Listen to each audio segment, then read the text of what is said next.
to save my 3 childhood friends. My brother perished in the fire. After that, they took turns caring for me and dating me. But within a few years, they grew tired of it. Rudolph was the first to lose patience, saying irritably, "I really can't stand her damn temper anymore. Can we just send her to a mental hospital?" Payne said helplessly, "Just bear with it a little longer. Once she graduates and finds a man to marry, we'll be free. As for my current boyfriend," Stanley said coldly, "my time is up. Help me come up with a way to make her initiate the breakup." Childhood sweethearts, life-saving favors. Turns out they were all just burdens. I thought, fine, I'll grant your wish then. My birthday celebration was the same as in previous years. As always, Stanley and the others took care of everything for me. This time they said they had a surprise for me. I was really looking forward to it. On the day of the banquet, the villa's grand hall was packed with a noisy, boisterous crowd. I sat on the sofa by the floor-to-ceiling window, watching these people from afar with a cold, disgusted expression. Rudolph sauntered over lazily, holding a glass of milk with his hands in his pockets. His hair was slicked back with pomade, revealing a full forehead and sharp, handsome brows, with a few stray strands hanging down as he smiled in a way that seemed anything but proper. The suit isn't worn properly, with shirt buttons undone just enough to reveal the contours of his chest muscles with a slight raise of his arm, exuding charm effortlessly at all times. The epitome of flirtatiousness. It's the kind of unrestrained demeanor I've always detested the most. But we broke up long ago. I can't control him. Now, I don't want to control him anymore. I took the warm milk he handed me, listening to him cheerfully spouting nonsense about how one shouldn't be too reclusive and should make more friends. For the first time, I didn't argue back or get angry. Rudolph, seeing this, a flicker of surprise flashed in his eyes. He leaned in and hesitantly asked me, "What's wrong? Who made our young lady angry again?" I held the milk glass. My gaze fell upon the crowd. That little nanny who was blushing shyly and talking to my boyfriend Stanley, still calm and silent. I casually replied to Rudolph, "No, you're absolutely right." Rudolph's expression suddenly turned peculiar. He couldn't quite tell if what I said was true, or if it was the dangerous calm before the storm. Suddenly, I pointed to a certain spot and asked him, "Who is that person?" Rudolph followed my gaze. At first glance, one couldn't help but notice that man with an outstanding aura, standing out from the crowd like a crane among chickens. The man was tall and slender, dressed casually, yet his every movement exuded a refreshingly noble grace. Doesn't look like Rudolph invited a fellow department student. Sure enough, Rudolph let out an "oh" and said, "The new teacher in our department, quite young, seems to also serve as the school's psychological counselor." Rudolph stroked his chin. He sneered, saying this teacher's classes were very popular among female students, with even the psychological counseling sessions always fully booked. I don't know if he's here to teach and educate, or to flirt and chat up girls. In short, he's just not very proper. The more he belittles in front of me, the more interested I become in this person. I interrupted Rudolph and asked directly, "What's his name?" Rudolph froze. He glanced at the man, then looked back at me. His brows gradually furrowed. He pretended to be nonchalant, smiled, and avoided giving a direct answer. Instead, he probed, "Why do you ask?" I ignored his question. At that moment, the music in the grand hall began to shift melodiously, and many people started to dance gracefully. My usually cold and unapproachable boyfriend Stanley, after catching the poorly faked fall of the young maid, his hand never let go of her. One looked up while the other gazed down, motionless amidst the swirling crowd, their bodies pressed close, the atmosphere so charged it could spark. Rudolph, they all know I can least tolerate any impurity in my eyes. Even if they just said one more word to another girl in the past, I would become suspicious and paranoid, bristling with sharp thorns, going mad with jealousy. Stabbing themselves also left them utterly exhausted, so in their later interactions with the opposite sex, they became extremely cautious and careful. Even the usually philandering Rudolph was willing to abide by this principle for me. But what I didn't know was, this actually became the best way for them to get rid of me. I vaguely remembered, the last time I broke up with Payne, the time before last when I broke up with Rudolph. It all seems to be because of this. I fell into extreme possessiveness, jealousy, and madness, yet they cleverly escaped by calling it a misunderstanding. They even managed to take the moral high ground, condemning me for not trusting them and being too unreasonable. I feel guilty, emotionally drained, and have broken down crying on countless nights. In the end, it felt like cutting out my own heart as I painfully initiated the breakup to set them free. On the surface, they expressed regret and sorrow, but secretly, Who knows how relieved and glad they might have been, finally able to breathe a sigh of relief. This time, Stanley is going to use the same trick on me again. I watched quietly as he acted intimately with that little nanny from my home. My mouth was full of bitterness. But there wasn't a trace of anger left in my heart. I'm just a burden to them. If being able to rid themselves of me without any burden is the wish of all of them, then I think I am willing to grant it. I stared at Stanley for a long time, so long that he almost couldn't bear it, turning his head to meet my gaze. Then I stood up and walked in the exact opposite direction from him. I knew my reputation at school was terrible. So bad that even Rudolph and his group, who had an incredibly wide social circle, had to put in a tremendous effort to invite these classmates to my birthday party. From the moment they stepped into my family's villa, everyone unanimously ignored me, treating it as just an ordinary class reunion party. So far tonight, I haven't received a single birthday gift, but I don't really mind. I walked up to that handsome new male teacher and arrogantly extended my hand toward him. He said in a commanding tone, "Tell me your name, and then, invite me to dance." The man before him seemed somewhat surprised. He slightly widened his eyes, and the small red mole at the corner of his eye moved outside the silver-framed glasses with the motion. It inexplicably appeared somewhat playful. All the surrounding eyes were secretly glancing over. I thought distractedly, if he refused, then I could just seize the opportunity to get angry and kick them all out. I hadn't considered the possibility that he might accept, nor did I think he would. Tonight's birthday banquet is Stanley's additional act to provoke me.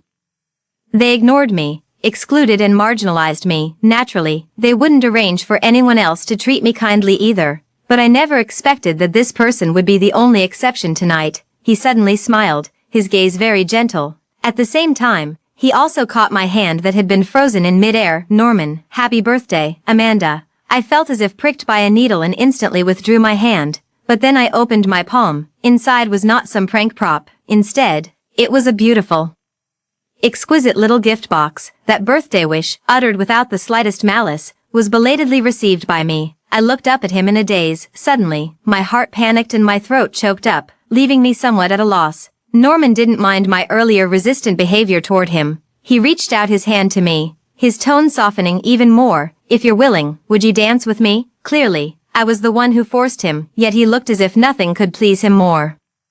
Norman's palm was pale and slender, his inviting gesture both gentlemanly and proper. Behind the thin lenses, his light-colored eyes brimmed with tender amusement, as if even if I teased him further or rejected him again, it wouldn't matter at all. I stared into his eyes for what felt like an eternity, or perhaps just a fleeting moment. In the end, I finally raised my hand, just as he was about to grasp mine. A sudden, deafening crash of a glass shattering on the floor erupted from the crowd. Someone let out a gasp. I instinctively turned my head to look. I saw that Stanley, who had somehow gotten very close to me without me noticing. Stanley had once again caught the little nanny by the waist as she nearly fell. After several attempts, I finally managed to recall the girl's name, Bonnie. Her mother is my live-in nanny. She was hired to take care of me when my brother was still alive. A few years ago, she brought her daughter to live with us without my permission. After I discovered her, she earnestly begged me to let her stay and work. Out of respect for her mother, I allowed Bonnie to stay. Before tonight, Bonnie had always kept a low profile, so I never paid much attention to her. But she kept making her presence felt repeatedly, making it impossible for me to ignore her any longer. "I'm sorry. I'm so sorry, everyone. I'll clean this up quickly." Bonnie blushed deeply, her face full of shame as she bowed in apology. Then she crouched down and reached out to pick up the glass shards on the floor. Stanley quickly caught her fingers and softly said, "Don't use your hands. Be careful not to get cut." Bonnie looked up at him with sparkling eyes and obediently nodded. I watched the scene before me with an expressionless face. Suddenly, I noticed something. I stared at Bonnie, frowning and demanding, "Why are you wearing my clothes?" Countless eyes immediately fell upon Bonnie's outfit. She was wearing a gorgeous and sexy strapless long dress today. If not deliberately pointed out, no one would have guessed she was just our family's nanny. I've hardly ever worn this dress, which is why I didn't recognize it at first glance. Only now, looking at it up close, did it suddenly come back to me. This was something my older brother once bought for me. My gaze was sharp, almost piercing through her. Bonnie turned pale, but her eyes instantly reddened. Clutching the hem of her clothes with an innocent expression, she whispered, "I thought you didn't want this either. This piece of clothing is still quite new. I couldn't bear to throw it away, so I I'm completely impatient to listen to her excuses. It's true that I have a lot of clothes, and every month I have the cleaning lady get rid of some that I don't wear, but all the clothes my brother bought for me, I keep them in the innermost cabinet of the wardrobe. And I've made it clear to the cleaning lady that she's not to touch them. It's obvious that this was Bonnie who stole it. Suppressing the surging rage in my chest, I said coldly, "Take it off." Bonnie froze. The mist in her eyes instantly turned into a humiliating tear that fell. I take a deep breath, clenching my fists. I held back so hard my body trembled, ignoring the deathly silence around me. I repeated sharply, "I told you to take it off. Didn't you hear me?" Bonnie suddenly covered her face.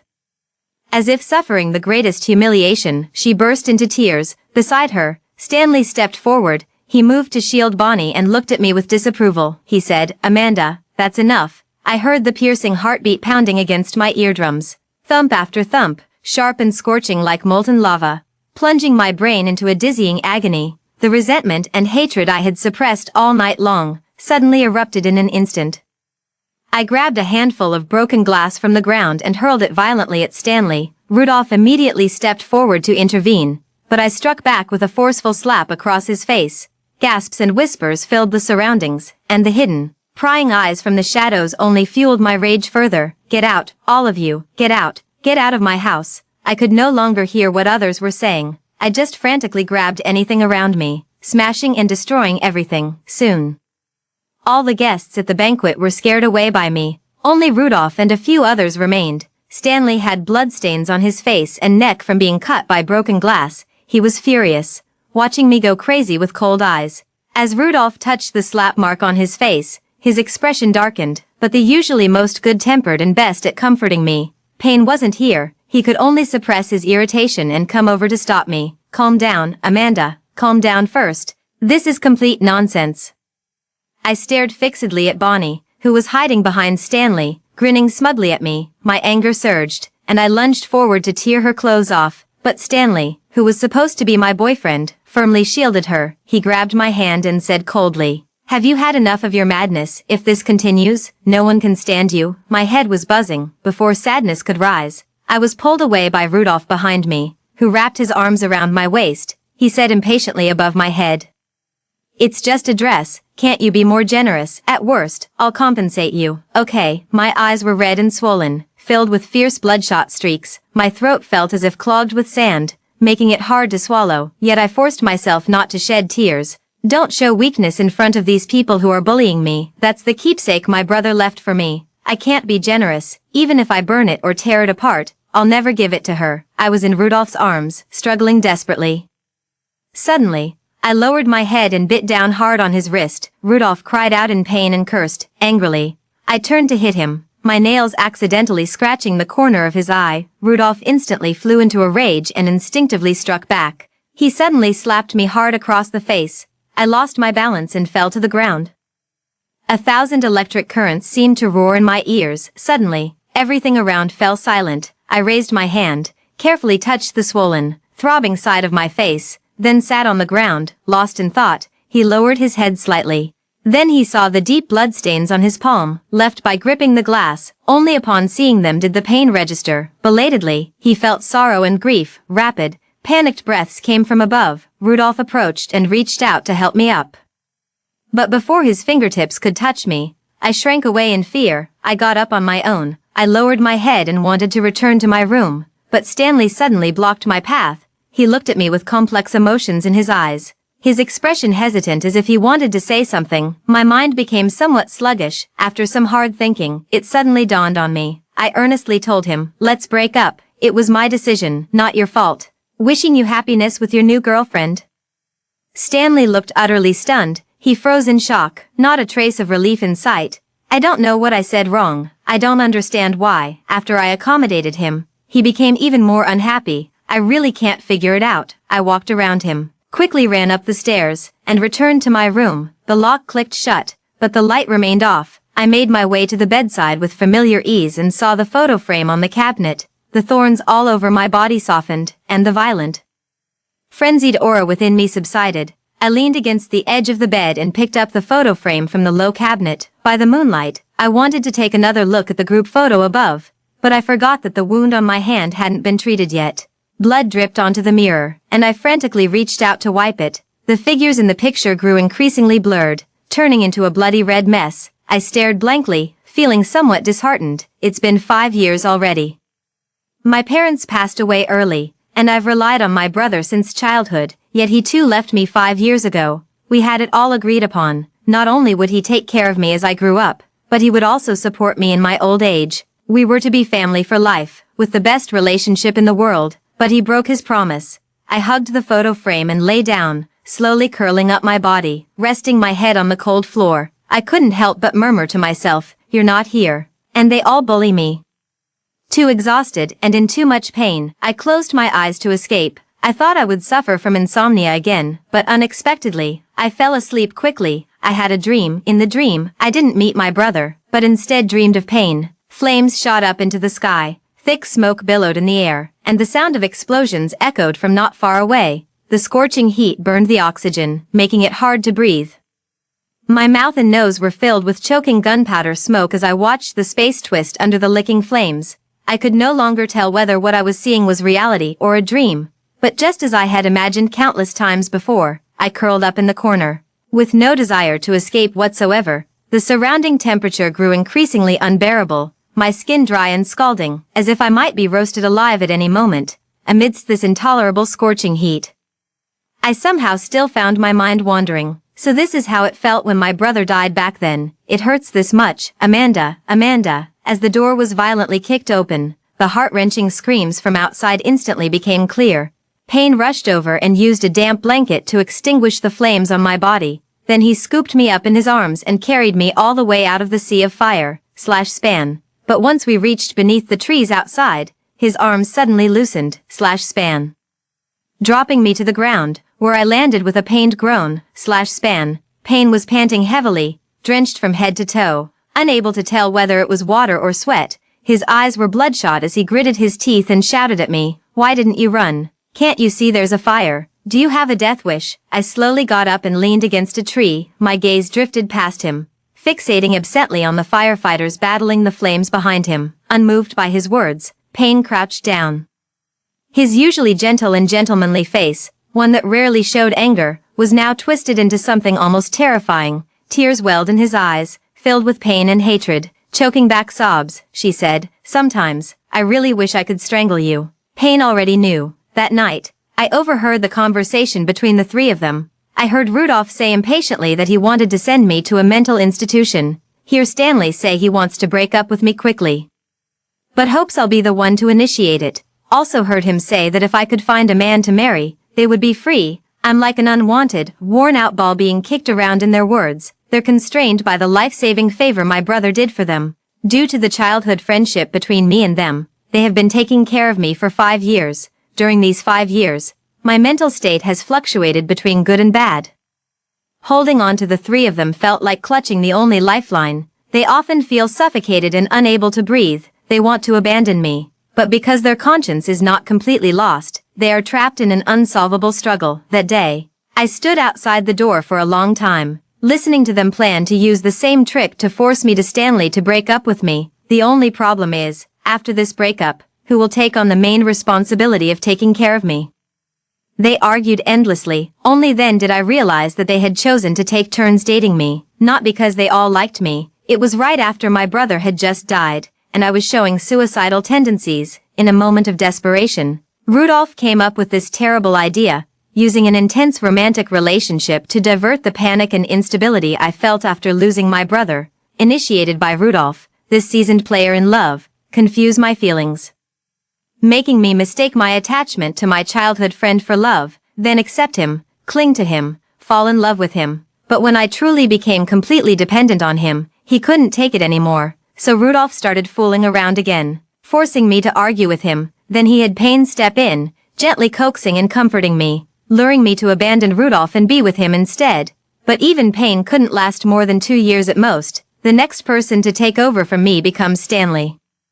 They come one after another, deceiving my feelings, leading me around by the nose, but I was too close to see the truth clearly, until that night when I unexpectedly overheard their conversation. It struck me like lightning, freezing the blood in my veins. My whole body trembled uncontrollably. Payne sensed something unusual and walked toward the door. I hurriedly left, although I didn't run into him.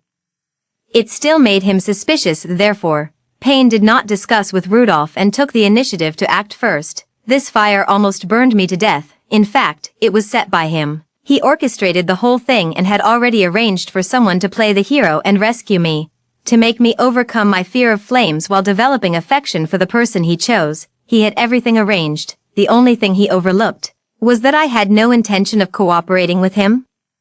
I avoided the location he had hinted at earlier and chose a more secluded spot to hide. If Payne hadn't found me in time, I'm afraid I would have already been reunited with my brother underground. Payne sat beside me crying, softly sobbing. He looked wretched and pitiful. I watched him quietly, feeling both confused and absurd inside. Why was he crying? After all, it was he who said I should find a man to marry me as soon as possible. It was also him who set the fire. He wanted to abandon me first.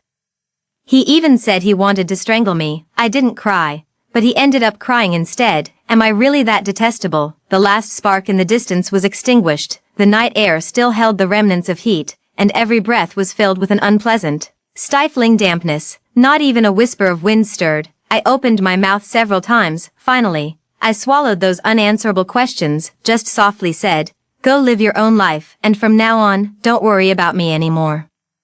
If my existence makes you so uncomfortable, then just leave me behind. Just, next time we meet, we'll be strangers. I've decided to start living well, even if there's no one by my side." The first thing I did was to fire Bonnie and her mother, kicking them out of my house. I originally thought the mother and daughter would make a big scene with me. To prevent any accidents, I even hired a group of bodyguards. Never expected Bonnie to be so obedient.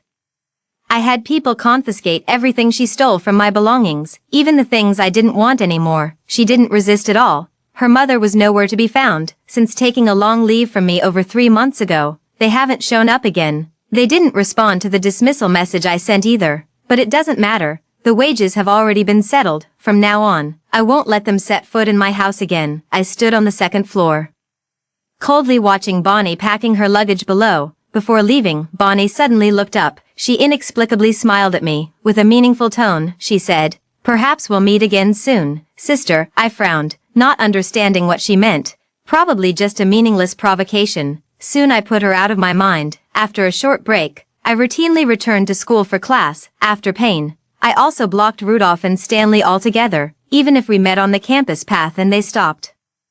I would pretend not to know them. Walking past without a glance, I pushed open the door to the counseling room. Norman sat behind the computer, as if he had been waiting for me for a long time. Our eyes met in the air, and the smile on his face instantly melted like a spring breeze. He said gently, "I'm very happy you chose me to provide you with psychological counseling, Amanda." The first time he called me that, I didn't even realize it at first. Now hearing this strange nickname again, I couldn't help but frown and rub the goosebumps on my arms. But today I didn't feel like speaking, so I didn't correct him. Norman adjusted the glasses perched on his tall nose bridge. He gently and warmly initiated the conversation. But no matter what he said, I just leaned back on the sofa, lost in thought, showing no intention whatsoever to engage in conversation with him. Norman paused and suddenly fell silent. In the quiet, enclosed space, a faint rustling sound could be heard.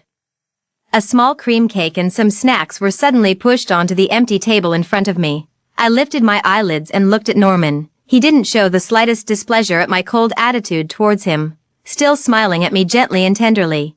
As if coaxing a child, he said, "If you don't feel like chatting with me, would you like some afternoon tea instead?" I fell into a brief hesitation. I've actually had the habit of having afternoon tea since I was little. Before this, all my snacks and treats were taken care of by my older brother. I was the child he raised. He spoiled me a lot, but was also very strict in discipline. Knowing I have a sweet tooth, he keeps track of and controls my snack intake every day. To prevent me from sneaking junk food behind his back, he even went on to earn certifications as a chef, baker, nutritionist, and more. A long list of certificates was spread out before me. I was left speechless by his authority. In the end, I had no choice but to raise my hand and swear to heaven that I would never eat behind his back again. I would only eat what he allowed or what he made with his own hands. But he died. For the next 5 years, I never ate any snacks again. I told myself that one must always move forward. If I continue to be this depressed, I'm afraid even my brother wouldn't be happy if he knew.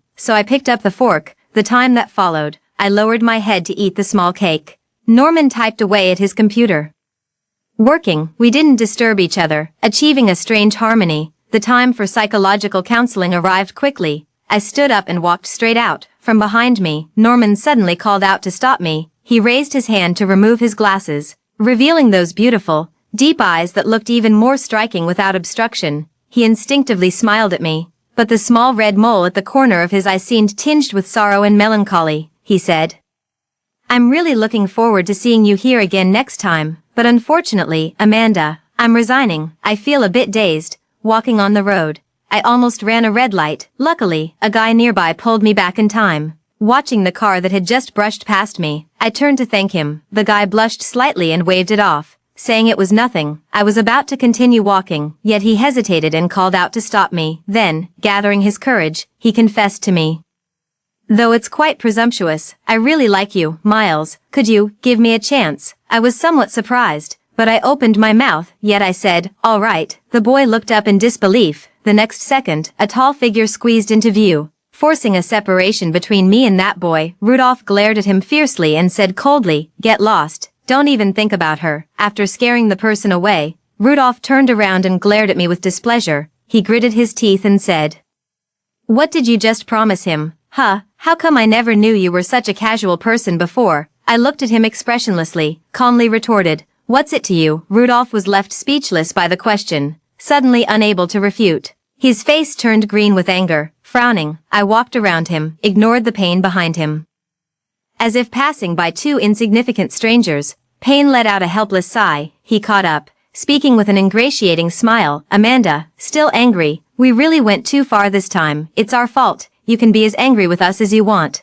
But please don't ignore us, okay?" Seeing that I remained completely unmoved, continuing to walk ahead on my own, Rudolph grabbed my wrist firmly. He reluctantly gave in with an impatient look on his face. Grudgingly and insincerely, he said, "I apologize. It was my foul mouth. I shouldn't have talked behind your back." "Okay, but don't you think you're even slightly at fault here? We've been trying to help you all along, but you're just too stubborn to move on." Honestly, if I hadn't grown up with you and gotten used to it, who else could possibly put up with you? The previous apologies were all insincere. Now, the uncontrollable complaints are genuine. Payne saw the situation turning sour and quickly signaled with his eyes for Rudolph to stop talking. Rudolph reluctantly closed his mouth. I quietly listened to his words and gently pulled my hand away from his. My heart was already so numb and frozen with sorrow that it couldn't muster any stronger reaction. If before this, I still had a shred of reluctance and attachment towards them, now, after hearing his words, I felt nothing at all. I rubbed my wrist. With an exceptionally cold tone, I asked him, "Did I force you to do this?" I never asked them to do anything for me. All their care for me, it all stemmed from guilt towards my brother and pity for me. Their sense of responsibility surged in an instant, making them feel like heroes who wanted to save me. Yet in the end, not one of them could truly bear that responsibility. First rescue, then abandon. First give me hope, then shatter all my hopes. A second blow that was utterly devastating to me. I'd rather they had never come into my life 5 years ago. Just leave me to sink or swim on my own. Perhaps I can still do so without resentment. Yes, it is resentment. No matter how much I try to persuade myself to be rational and understand their difficulties, yet deep down, those suppressed grievances and resentments still cannot be completely concealed. The two people opposite fell silent. Rudolph turned his face away. Avoiding my gaze, Payne looked slightly pale. As if he wanted to say something more to me, I didn't want to hear it, so I turned and walked away. But they immediately followed suit. Rudolph fell silent and spoke no more. Payne whispered to comfort me, apologizing over and over again, attempting to soften my heart and seek forgiveness. The more I listened, the more irritated I became, my emotions gradually spiraling out of control. A car suddenly pulled up beside me and honked its horn. The window rolled down, revealing Norman's refined and gentle face. He gave a casual glance at the two men standing next to me. With a smile, he asked, "Need a ride?" The journey was silent. Norman dropped me off at my doorstep. I unbuckled the seatbelt and got out of the car directly. Behind me, he suddenly called out to stop me. "I actually have a private practice. If you ever need psychological counseling later, you can come to me." His tone carried a hint of hesitation. What I originally wanted to say probably wasn't this. I slowly turned around, looking at him expressionlessly. No need, Mr. Norman. Since you've already chosen to resign, you shouldn't interfere with student affairs anymore. I'm just sick. It's not that I'm too ill to take care of myself. I don't need much useless pity. Anyway, when the pity runs out, no one will stay for me. Norman's car remained parked, not starting for a long time. I didn't have any intention of inviting him in for a cup of tea either. I pushed the door open to go home when suddenly I sensed something was wrong. I stood at the doorway without moving, in the living room. The few people sitting on the sofa stood up one after another. I glanced over them one by one, except for Stanley, Bonnie. There was also the professional manager my brother had entrusted to manage the company before his death, Tony. Seeing Stanley and Bonnie standing together again, I almost felt a nauseating sense of revulsion and disgust. Stanley paused when he noticed my look of aversion. He quickly regained his composure. He explained, Amanda, don't misunderstand. I brought her here today because there's something important I need to tell you. He turned his head to look at Bonnie. His tone carried barely contained excitement. He said with a smile, from now on, you won't be alone in this world. You have a blood-related sister, Bonnie. My half-sister from the same father. Stanley actually described her like that. But in reality, she was just my father's illegitimate child, hidden away for years and not yet officially acknowledged. I originally thought her last name being Miles was just a coincidence. Little did I expect, she and her homewrecker of a mother would brazenly move into my house like this. I instantly felt as disgusted as if I'd swallowed 10,000 flies. I almost vomited in public, beside me.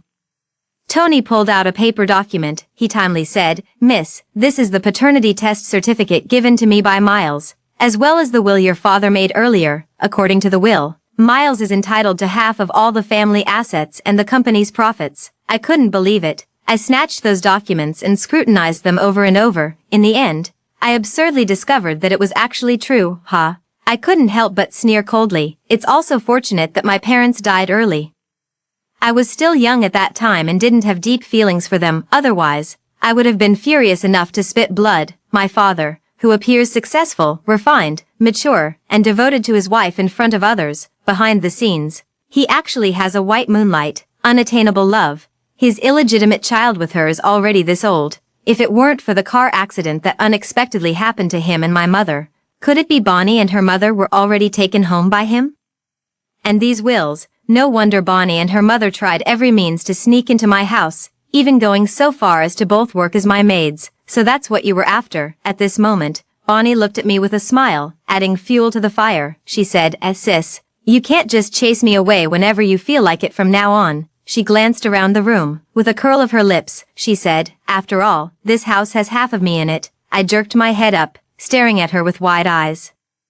I gritted my teeth and said, in your dreams, this is the house that belongs to me and my brother. We have lived here together since childhood. Every corner, every decoration here holds memories unique to us. I absolutely cannot allow a bastard child to come in and tarnish all of this. Stanley noticed my emotional distress. He immediately stepped in front of me, doing his utmost to placate me, saying, Amanda, don't be angry yet. I stared at him, thinking he would help me. After all, we grew up together since childhood, yet he had only known Bonnie for a year or two. Before my birthday party, they had barely spoken a few words to each other, but Stanley still let me down. He told me to calm down first, then helped me analyze the situation rationally. You don't need to harbor such strong hostility towards her. The grievances of our father's generation shouldn't be passed down to you. And you know what? She's actually quite pitiable too. Her mother had cancer and passed away over 3 months ago. Stanley tried to persuade me to accept this sister. He said, they never intended to compete with you for the inheritance. Her mother actually received this will long ago, but she kept it hidden to spare your feelings. It wasn't until her death that Ruyan became homeless, then let her die. Stanley was interrupted, stunned for a moment. He slowly furrowed his brows. What did you say? I sneered. Just because she's homeless, she thinks she can steal someone else's home. Then why don't she and her mother just die together? Stanley's expression darkened. He called my name in a warning tone. Amanda, I told you, she's innocent. There's no need for you to target her like this. The needle doesn't prick his own flesh. Of course he could be indifferent, standing there pontificating with such high-sounding words. But, on what grounds? My expression turned icy as I retorted sharply. From start to finish, does this have even the slightest connection to you? Who are you to lecture me? What makes you think you're so important? Get out of here. Stanley's face instantly turned extremely grim, ignoring him. I turned my head to stare at the nearby Tony. I said fiercely, "If my brother were still here, would you dare bring this illegitimate daughter to our doorstep, Mr. Chin?" Tony averted his gaze and sighed. He helplessly said, "As for the specific issue of property distribution, let's discuss it another day." Bonnie picked up the small handbag from the couch. Before I could start scolding, she voluntarily followed Tony's footsteps, only when passing by me. She raised an eyebrow and said cheerfully and triumphantly, "Since you're so reluctant to part with this house, I'll let you have it then. After all, there are plenty of properties left by Dad." I clenched my fists tightly, but my body remained completely still. I had no idea that will existed. Let Bonnie find it first. Now I have no advantage or head start left. I even have a panicky premonition. Bonnie came prepared, while I was caught off guard, my mind in complete disarray. I might not be able to protect the family fortune, or even the heirlooms my brother left me. I raised my hand to press against my throbbing forehead, breaking out in a cold sweat, barely able to stand. Stanley helped me sit down on the sofa. He crouched down to look at me. Taking a deep breath, his expression softened, and with a somewhat unskilled gesture of compromise, he said to me, "When dividing the assets, I can help you keep the parts you want and give the ones you don't like to her. That day when you said we were breaking up doesn't count. I'm still your boyfriend. Can you unblock me now?" I stared wearily at the ground, having no energy left to deal with him. "Get out," he repeated. "I think I should change the passcode for the front door. Otherwise, who knows what kind of mess I'll run into next time someone barges in." Stanley pressed his lips together. He explained to me again, "There's nothing between Bonnie and me. That day when I told them I wanted you to break up with me first, it was just words said in anger." Stanley gently placed his hand over mine. He said softly, "During this time when you blocked me and ignored me, I was both angry and anxious, with you constantly on my mind. I just realized, I truly like you." Stanley looked up. He thought his confession would move me, yet what met his gaze were my cold, indifferent eyes. Belated sincerity means nothing to me. It's just bullshit. I've already lost all patience with him. I withdrew my hand and wiped it on my clothes in disgust. I was just about to retort with sarcasm. There was a sudden knock at the door. Norman stood there, having arrived at some unknown time. With a smile, he said very politely, "I'm sorry to disturb you, but it seems you could use some help." Stanley suddenly stood up, frowning at him with displeasure. Assuming the demeanor of the master of the house, he began to Norman expel him. "Why are you here? Mind your own business and leave immediately." Norman ignored his warning. He stood at the door, his coat casually draped over his arm, exuding an elegant and distinguished aura. His gaze was filled with laughter, simply watching me quietly. After hearing me say, "Help me drive him away," the smile on his face instantly widened. Then he took a few quick steps forward, casually tossing his coat aside. Before either Stanley or I could react, suddenly, a fierce punch landed squarely on Stanley's face, swift and brutal. The blow was delivered with tremendous force. Stanley fell to the ground, blood trickling from the corner of his mouth. Still dazed, he didn't even have time to fight back. Norman had already twisted his arms behind his back and stripped off Stanley's jacket. Binding him tightly, he stood taller, looking down at Stanley. His face still wore a smile, but his tone and movements were anything but friendly. He patted Stanley on the cheek. With a forced smile, he said, "Barging into a single woman's home with uninvited guests isn't exactly gentlemanly behavior. Rather, it's the act of a scoundrel." He kept his grip on Stanley's nape like this. Without giving the other a chance to speak, he pushed the man out the door. I slightly opened my mouth, watching everything unfold in shock. After a while, Norman returned alone. He casually undid his cufflinks, folded his sleeves neatly, revealing his long and powerful arms. He was like a completely different person from before. He blinked his eyes and smiled gently at me, saying, "I guess you might be a little hungry now. Eating in time helps stabilize emotions. Is there still food in the fridge? I'll make dinner." I silently ate a dinner, 3 dishes and 1 soup, nutritious and healthy. I was inexplicably handed a business card. It read Norman's company address. After a moment of silence, I asked, "Isn't this a private psychology clinic?" Norman paused briefly, then smiled politely. Gave me an utterly absurd explanation that seemed made up on the spot. "My psychotherapy clinic is set up in the CEO's office. It's more efficient and cost-effective." Even when being watched, Norman remains expressionless. He even enthusiastically invited me.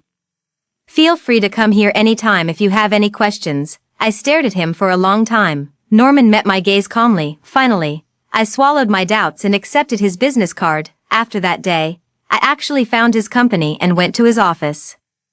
Sitting in the boss's chair, Norman was wearing a perfectly tailored high-end suit, with his jet black hair casually styled and a pair of black-framed glasses that made him look much younger. He looked just like a wealthy young man who had just graduated from college and started his own business, but he loves to laugh. His laughter makes people feel close to him, and they can't help but think he's reliable, and indeed, that's the case. Norman already knew why I came to see him. Slender fingers pressed on a thick stack of documents, pushing it toward me. He smiled nonchalantly and said, "I know you don't want to share the family's assets with that illegitimate daughter. Absolutely fine." He adjusted his glasses, his tone as casual as if discussing how nice the weather was today. "The premise of your father's will regarding the division of property is that he still has an estate." In an instant, enlightenment struck. I immediately opened the documents he handed to me. The more I read, the faster my heart raced, as if all the blood in my body had come alive. This document is written in great detail. The division of my father's estate, as he wrote back then, is to be equally inherited by me, my brother, and Bonnie in 3 equal shares. However, since I am 5 years younger than my brother, I was not yet an adult when my father passed away, so at that time, all the family's assets were under my brother's control. And it was in the 2nd year after my brother took over the company. The company was poorly managed and declared bankruptcy. Miles' family's businesses all collapsed. Not only was all the inheritance left by my father wiped out, but we even ended up owing a debt. Shortly after, my brother started his own business, built his own commercial network, and gradually earned the money back. This process took only 1 year. It was so fast I didn't even have time to notice. In other words, everything I possess now is entirely my brother's personal assets. And from the very beginning, he had all these assets. Everything is registered under my name. This was left to me by my brother. It's mine alone. Bonnie has no right to take it away. If that illegitimate daughter really wants to inherit, then let her have the debts your father left behind." Norman chuckled and said. I looked up and couldn't help but laugh along with him, but halfway through laughing, I thought of something. And the corners of my mouth gradually flattened. I know exactly how difficult it was to gather this information. At first, I couldn't find any way to stop Bonnie. In desperation, I even considered seeking help from Rudolph in pain, but I forgot that they, along with Stanley, had grown up together since childhood. Though their ideas differed in some ways, they remained largely aligned. They all want me to accept reality, accept Bonnie, accept this suddenly appearing sister, and treat her as my only family. They all claim to have my best interests at heart, yet not a single one has ever truly cared about how I feel. When I resent, they think I'm just being difficult. When I suffer, they say it's only temporary and that I should just cheer up. Rudolph even said, I can't possibly ask them to help me kill Bonnie, can I? As long as Bonnie is alive, the will takes effect. No matter how unwilling I am, she will become the Miles family's legal heir. Everyone told me there was no way out, and I myself was trapped in a hopeless situation. But today, Norman just used a few words. He effortlessly solved the problem that had been crushing me for so long. I closed the documents and looked into his eyes. Ask him, why are you helping me? Norman did not answer immediately. He lowered his eyelids, his long lashes veiling the emotions in his eyes, while his beautiful, slender hands rested on the table. His fingers unconsciously tapped lightly on the tabletop. I stared intently at his subtle movement, my palms slowly clenching, my heartbeat growing sluggish. Norman suddenly looked up and gave me a helpless smile. His eyes held a dense, complex emotion I couldn't decipher. Barely restrained, he half-jokingly said, because you're my student and my important patient, by all accounts, I bear an inescapable responsibility towards you. I sent a copy of this document to Tony. He didn't respond. Instead, Bonnie called back almost immediately. She finally stopped being smug and instead gritted her teeth in anger. Furious, she said, I'm just claiming the portion of the estate that rightfully belongs to me according to the will. Why are you deliberately opposing me? If you don't want me to have it easy, then you won't have it easy either. Don't forget, Ivan is also my brother. He died without a will, so I'm equally entitled to a share of his estate. She angrily hung up the phone, turned around and sued me in court, but this time, I wasn't the least bit nervous. I found a long dusty document in the home safe. With it, no matter how many tricks Bonnie tries to pull, there's no chance of winning. I don't intend to ask anyone for help and plan to handle it alone. However, with the trial approaching, Norman noticed I hadn't contacted him for a long time. He actually took the initiative to come find me. I've already hired a lawyer for you. Trust me. You will definitely win the case. Did you just wake up? Norman looked me up and down, taking in my messy hair, oversized t-shirt and shorts, and the limp pillow clutched in my arms, then glanced at the blazing sun outside. He let out a deep sigh, then, with practiced ease, he rolled up his sleeves. Muttering, he said, "Great, it's 3 in the afternoon, hard to tell if this is lunch or dinner. What do you feel like eating? I'll cook for you." I yawned, hopped onto the sofa, and curled up lazily inside. Propping my face with my hand, eyes unblinking, I watched Norman's busy figure bustling around in the kitchen. There was a surreal sense of déjà vu. He never asked me any questions about where to place tools or materials, yet every time he opens the cabinet, he can precisely find what he wants, completely, not even pretending anymore. This was supposed to be a leisurely and peaceful summer afternoon. A rich aroma wafts from the kitchen. I could tell just by the smell. It was all my favorite food. But then the doorbell rang, and a few uninvited guests arrived. I covered my ears, pretending not to hear, yet the doorbell persisted, growing more urgent with each ring. Norman turned off the stove, still wearing his pink bear apron, and walked over to open the door. The moment the door opened, a fist came flying straight at his face. Norman reacted swiftly, raising his hand to block the punch. He and Stanley stared at each other expressionlessly. The tension between them thick enough to cut with a knife. Rudolph squeezed in and called out loudly to me, "Amanda." I peeked my head out from behind the sofa. Rudolph saw me, his gaze lowering. He stared at the oversized, obviously men's-sized t-shirt I was wearing. His face instantly turned extremely grim. He suddenly turned his head to look at Norman wearing that perfectly fitted pink apron.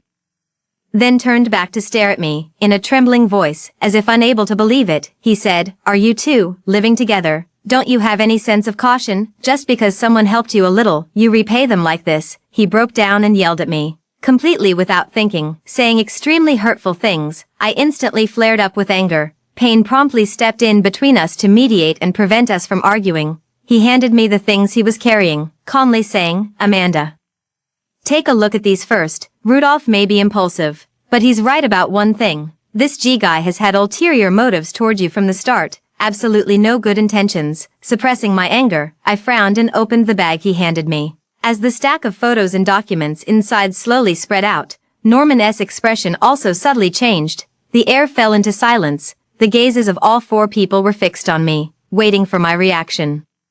Rudolph was impatient by nature and grew restless at my slow movements. He stepped forward, snatched a handful of photos, and threw them at Norman. The photos fluttered down one after another, each bearing my face.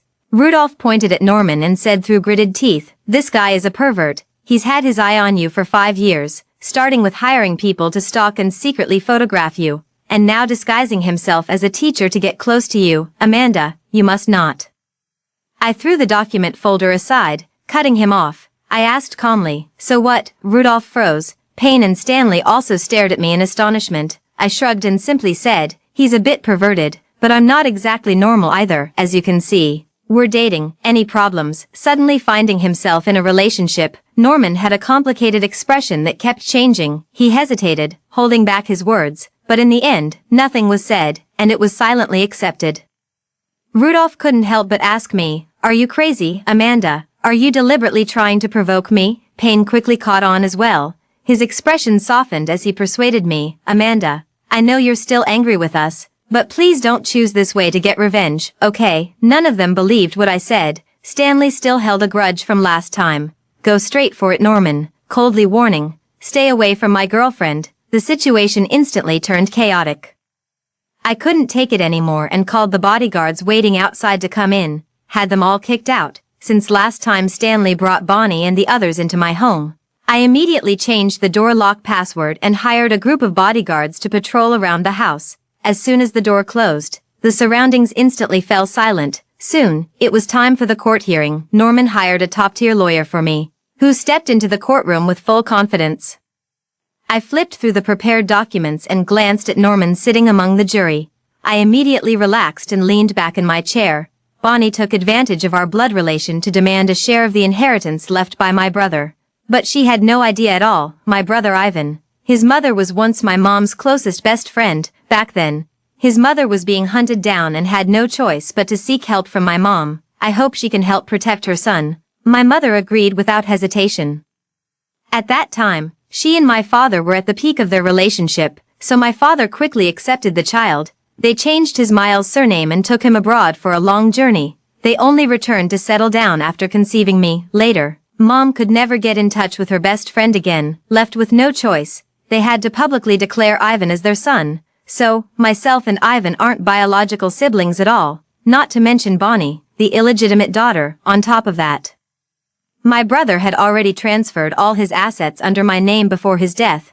Bonnie was completely stripped of any chance to inherit. Bonnie collapsed back into her seat, her face a picture of disbelief. It's impossible, this can't be. She glared at me with hatred, shouting angrily, "You fabricated this, you forged documents to spin this ridiculous lie. Ivan is already dead. What evidence do you have to prove he's not my biological brother? There's indeed no way to prove it now. But it doesn't make much difference either. If she wants to accuse me that these documents I took from the safe are fake, then the will and paternity test she stole from my house could also be fake." Bonnie was isolated and powerless. Apart from a Tony whom she seduced to betray me, she had no other support. In contrast, I won quite easily. Bonnie also tried to seek help from Stanley. After all, none of my childhood friends come from poor families. Previously Stanley had shown an unusual level of affection towards her, but she couldn't get close. Stanley recoiled in disgust at the sight of her. Bonnie asked in astonishment why. Stanley said coldly, "You promised me that you would treat Amanda as your only family and get along well with her. But what are you doing now for that little bit of money?" With that, he left the devastated Bonnie behind, run to catch up with me. But I'm already tired of being pestered by them, in front of them. I linked arms with Norman. Her head also leaned dependently on his shoulder. With a beaming smile, she said, "Didn't you all say you hoped I'd quickly find a man to marry, so you could be free? No need for you to worry anymore. I've already found that man now. When we get married later, remember to come for the wedding banquet." Payne's face instantly turned pale. The expressions of the other two were no less intense. For so many days, Rudolph had rarely stopped being angry and yelling at me. His lips trembled as he flusteredly said, "That's not it. That's not what we meant." Too late, I blocked all their explanations, just left with one sentence. "No matter what you meant, I took it seriously. Thank you for taking care of me these past few years. But from now on, I hope you won't disturb me, or my boyfriend, anymore." Norman's car was parked by the roadside. I got into the car with him, leaving those three people behind. The car drove a long way, and neither of us spoke. Norman glanced cautiously at my expression through the rearview mirror. He tentatively said, "Amanda, stop the car." As soon as I shouted, Norman immediately hit the brakes and pulled over. I unbuckled my seatbelt and was about to get out of the car. Norman looked confused. He asked me what was wrong, if he had done something. I didn't answer, turned my back to him, and punched the car door. I said coldly, "Unlock it, I want to get out." With a click, the car lock released.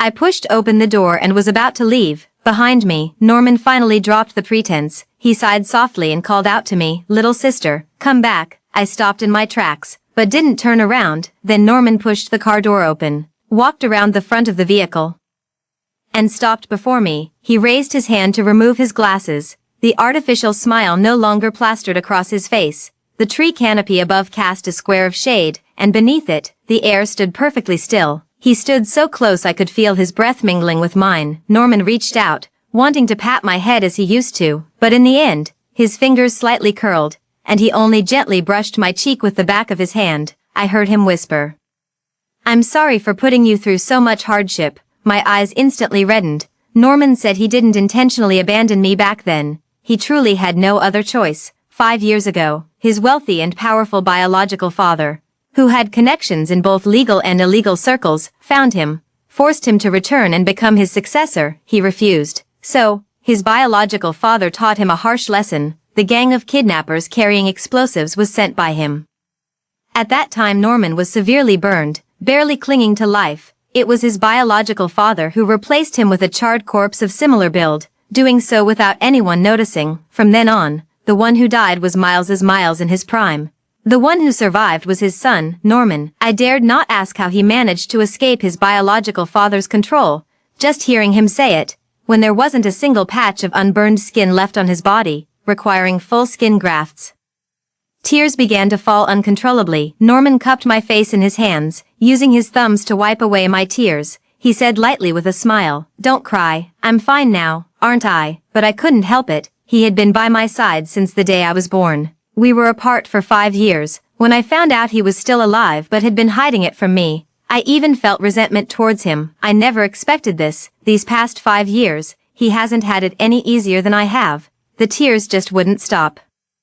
Blurring everything in sight, I choked up, unable to speak, until a warm kiss was pressed against my lips. I was still in a daze. Norman bent down, pressing his forehead against mine, but this long-awaited reunion kiss didn't bring him joy. It only added to his burden. He kept caressing my face, his eyes fixed on me. He kept asking, does it feel strange, or does it disgust you? You must have suspected my identity long ago. So what you said earlier about me being your boyfriend, was it true?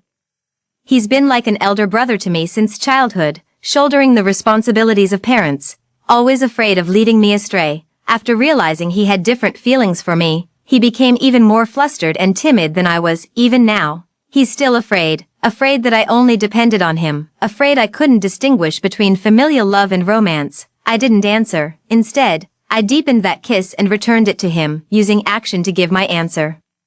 Norman held me so tightly that his arms nearly crushed my bones, his eyes reddened, torn between tears and laughter. Finally, he kissed every inch of my face and solemnly said, I'm back. From now on, no one can ever separate us again. The end.